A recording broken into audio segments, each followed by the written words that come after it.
What's going on, everybody? Anon here. And the word of the week, 2 weeks, months, are reprints. And we're not going to talk about reprints today. Um, but I do want to touch on the business of Pokemon. So I actually jotted down a few notes for the first time in a long time with videos. But all the talking heads, I mean, we can see everybody's talking about reprints, reprints, reprints. Either they're going to zero, or there's not enough, or the price is going up, or there's a million of these. What do you think? Um, so that being said, now, some of the folks have come out and said that they're getting one case here, one case there per distributor.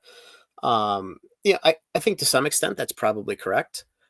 We saw Safari Zone come out with some tweet, and quite honestly, I think they should shut their social media down because it does nothing but damage them. But they mentioned they're getting, I believe, 5 cases of Surging Sparks and 4 Twilight from a distributor, which not bad. It's not free tendies, but it's not bad. But what we do know is there are a good number of large distributors who haven't allocated yet. And I can think of two of the smaller ones who have allocated one set or two sets. And look, the prices are all over the board from $94 to $199 for the exact same box. So it's all over the board. But the big question really comes down to, has the Pokemon Company miscalculated the demand for this product so incompetently bad? And I find this really hard to believe. And the reason I say that is from a perception standpoint, you get reprints for the first time effectively in over a year, a little bit longer. Because, I mean, remember that the September, October, November, those were restocks. That was either coming from the Pokemon, well, most likely coming from the Pokemon Center, some of it coming from overseas. But if they come up with well-documented reprints, right, at this point, and it's a rounding error in the market, it's game over. I mean, every single box of Scarlet Violet is going to 300. They might go to 400 because everybody's going to assume there's no reprint coming. Everything's going to the moon. And all that's going to do is absolutely destroy. It's absolutely going to destroy Pokemon's brand and their perception in the market. I mean, it's not a death blow, but it's not good. But I think what this really does is this just reinforces the demand aspect. If they're calculating this so horribly bad, I mean, is a demand for cards really up 30, 40, 50, 60% to the point where they really honestly can't catch up? And again, in which case it's game over. Like there's no catching up, and all these products are going to zoom until they don't. Um, I find that one a little hard to believe. I find it really hard to believe that Pokemon would just feed a little bit of product into the market and create even more FOMO. That again, from a business management perspective, that is fully incompetent. I don't believe that to be the case. The other question is distribution holding back a significant amount of product? This, generally speaking, is the direction I lean. Now we know a lot of distributors tend to hold product just so they can leak it out, a case per week at a time. And we know that the total number of stores that are requesting this stuff is exponentially larger than what it was before. But there's a third option here. What if the Pokemon Company has leaked some of the product out on the market just to kind of pass the time until Destined Rivals comes out? So we have product coming out now.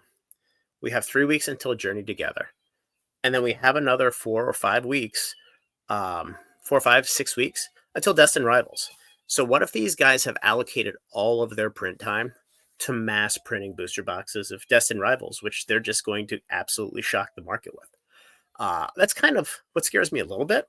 And the reason I say that is, this is really the first set where there was enough time. Now, it's a little tight, but enough time to plan and move production capacity around, especially for booster boxes, bundles, with the fact that they're still, I mean, they're probably done printing Crown Zenith now, but they were. 151 is just nonstop. Prismatic Evolutions is nonstop. Pretty much took the place of Crown Zenith. So then you have, the remaining lines that you have to print, or, you have to be selective with what you're printing.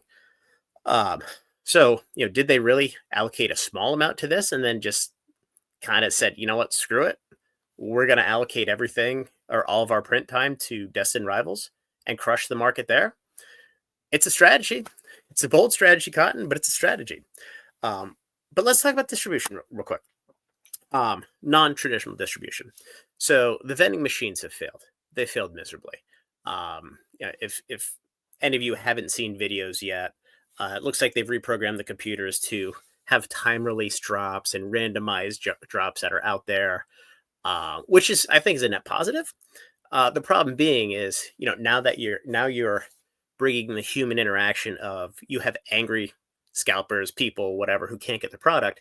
Now you're bringing the human element of stores that have nothing to do with the Pokemon Company to call the cops or to move people to remove people. I mean, this is exactly why Blooming Waters was removed from Costco. It just puts employees in harm's way, unintentionally, of course. Uh, so it's been an abject failure based on the market. The big box stores, another absolute disaster of a train wreck of a failure. Um, it went from an unlimited amount of product to one at a time and queues that only bots can get to. It's shit show. So big box store distribution, another abject failure. So that takes you to the two areas that are actually succeeding. So the LGSs, where you have a human touch, where you have somebody actually throttling product to people who want it, who need it, and who have been buying it um, for consumption. And those folks really can't get product now.